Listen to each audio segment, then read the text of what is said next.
Today, on 15 Minutes, we will be reviewing the current situation of the war on drugs in Colombia. It has been decades since the U.S. declared this war, and after millions of dollars have been funneled into the country, Colombia's paramilitary and guerrilla group, the FARC, remain fighting. The question remains, where does Colombia go from here? In 2006, Colombia and the U.S. agreed on a free trade agreement that would mutually benefit both countries. 6 years passed before the initial agreement was ratified by the two countries due to concerns about poor labor conditions and human rights violations in Colombia. It is now 2013, with both countries ready to dive in head first, but concerns and reservations remain. Who will be the winners and losers of this agreement? I'm Perry Case. I'm Anna Smith. I'm Laura Douglas. These stories and more on 15 Minutes.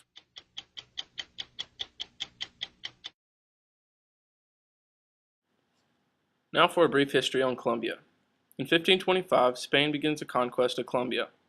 In 1819, Simón Bolívar defeats the Spanish to gain independence for Gran Colombia. In 1948 to 1957, 250 to 300,000 were killed in a civil war. In 1966, the Revolutionary Armed Forces of Colombia are formed. As evidence here, Colombia has a volatile history. The U.S. and Colombia share an interesting past. In 1989, President George W. Bush earmarks almost $900 million to combat the drug trade from Central and South America. In 1990, U.S. advisors helped reorganize Colombia's military intelligence network, resurrecting the illegal paramilitary organizations. In 1993, Medellin drug kingpin Pablo Escobar is killed with the help of the U.S. government. In 1998, President Andrés Pastrana cedes to left-wing guerrillas a demilitarized zone the size of Switzerland. In July 2000, President Bill Clinton signs the $1.3 billion planned Colombia aid package in the war against drugs. In November 2000, the left-wing Revolutionary Armed Forces of Colombia, FARC, walks out of formal peace negotiations with the government. In February 2006, Colombia and the U.S. agree on a free trade deal. The agreement awaits ratification in both countries. In October 2009, Colombia and U.S. signed a deal giving the U.S. military access to 7 Colombian bases. In October 2011, U.S. Congress passes long-delayed free trade agreement with Colombia. Now to Colombia to learn more about the FARC.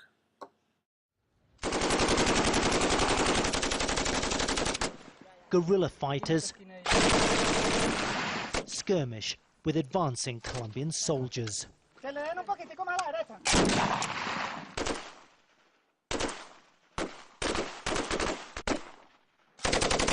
An hour passes and the FARC column just melts away. The Colombian government says the rebel group is in its death throes after killing its top military commander, known as Jorge Briceño, in a bombing raid last September. But marching alongside the FARC's Marquetalia combat company, you get a different impression. As far as the army sees it, the FARC has reached the end of the road, but that's not how we see it. We're a hierarchy, and if one commander dies, another replaces him. It's rainy season in the eastern jungle, tough going. The guerrillas are reverting to old battle-tested tactics. Move fast, pick when to fight.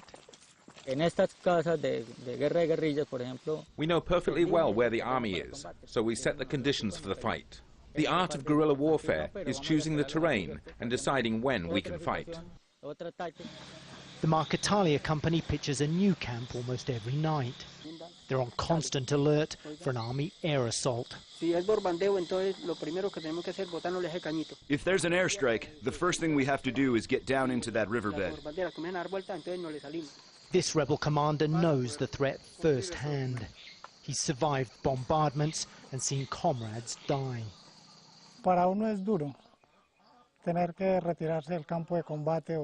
It's difficult to have to abandon the battlefield and leave injured or dead comrades behind, but sometimes you just have to do it to get out of there.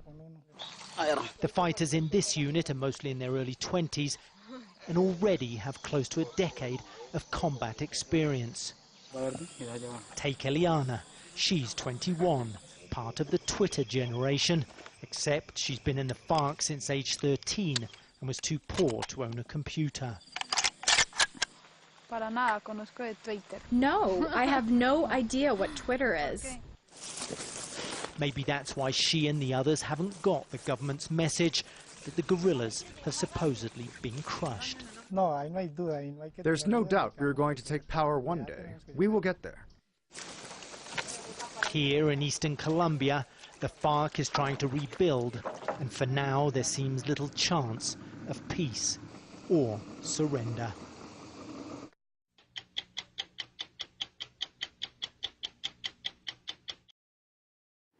We're here at the Colombian Reformatory Heritage Center in Colombia with Anita Gonzalez, incarcerated member of the Zeta cartel. So Anita, how's your life been behind bars? Outside of being confined, life is still the same, and I'm still as involved as ever. I still run things. When you were out on the streets, how was life for the drug cartel? We were always creating violence and having run-ins with the authorities. The drug business is a very dangerous business, but it's also very lucrative. And there's more and more groups getting involved in drug cartel violence, therefore it's becoming more and more violent. Then what about those who are not involved in the drug trade? Many innocent people get caught in the middle of these conflicts. There's not a designated battlefield for these drug wars because they oftentimes happen right in the middle of cities. You mentioned wars. The war on drugs declared by the U.S. is a few decades old now. Do you see any effect by the United States' involvement on the drug world? No. If anything, I see more violence coming about. The government has received money, apparently, from the United States to fund the paramilitary groups like the FARC, and the money in the U.S. is giving us is being misused and going towards the drug wars. So what is the relationship with FARC and the drug cartels in Colombia? There used to be no relationship, but as the younger FARC members came into power, they started getting involved in the drug trade and looking at it as a source of income to fund their operations. And the older members are fearing that the younger members have lost where their priorities are. Do you ever see an end to this war on drugs? To be honest, no.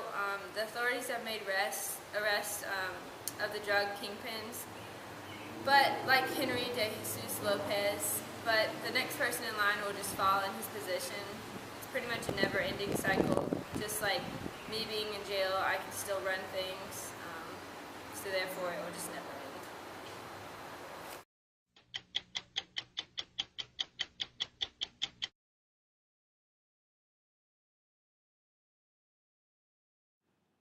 In October 2011, President Obama and President Uribe signed a free trade agreement that will allow over 80% of U.S. exports to become duty-free. We have interviewed two parties on how this agreement will affect their life in the future. We're here with Tomas Alvarez, a Colombian farmer whose main crop is maize. And he is going to talk to us today about his opinion on the free trade agreement that was recently signed between the United States and Colombia. The free trade agreement went into effect in October of 2011. What are some of the advantages to the free trade agreement? Well, we are able to export and import goods without any taxes or tariffs, which makes it much easier for us to export our most important crops like coffee, flowers, and wheat to the United States. We can also get goods we need from the United States much more easily. So what are some of your concerns about the free trade agreement? Well, we worry about that the United States will benefit more from this trade agreement because they're a much bigger country and their government is much stronger than ours. They have much more to gain from this agreement than we do. Also, Colombians may lose jobs because when we import from America, their jobs will not be needed. It will be harder to find good-paying jobs with good hours. How does this agreement affect you and others in the agricultural business? People that will benefit most from this is the leaders of the big companies in the United States. And I worry that the farmers in Colombia will benefit the least from this. Farmers in the United States grow some of the major products that we grow, like corn, wheat, and beans, and so our crops won't sell as well as in the United States market. And how do you predict this agreement will affect Colombia in the future? Well, of course, I hope that both countries will gain from trading in the future, and that it has a positive impact on the economies of each country. But it's hard to tell what will happen in the future. Well, thank you so much, Tomas, for being with us today. We really appreciate your input. And now for the U.S. perspective. We're here with Laura Douglas, and she works for the U.S. Department of Trade, and she's going to tell us a little bit about how she feels about the U.S. and Colombia Free Trade Agreement. So, Laura Douglas, the Free Trade Agreement was finally approved by U.S. and Colombia not too long ago. What can we expect from this Free Trade Agreement? Well, this free trade agreement will benefit all parties. Companies from both countries will reap the rewards from the new markets. And what about the workers in these countries? The workers will also benefit. Thousands of jobs will be created, especially in Colombia. This takes me to my next question. Wasn't the main reason that the agreement has been delayed for 6 years because of concerns about the labor and the immoral conditions of the workers in Colombia? Well, yes, that was a concern. Then what has changed? From our standpoint, the conditions have improved enough to meet our requirements. So are you saying that you see no negatives of this free trade agreement with Colombia? What I'm saying is the positive outweighs the negative. Well, thanks, Laura Douglas, for taking time out of your busy schedule to sit down with us to talk about the free trade agreement with Colombia. It is unclear what the future holds for the relations between the United States and Colombia. Only time will tell, as there are both positive and negative aspects to this relationship. We hope you enjoyed this special edition of 15 Minutes. We'll see you next time.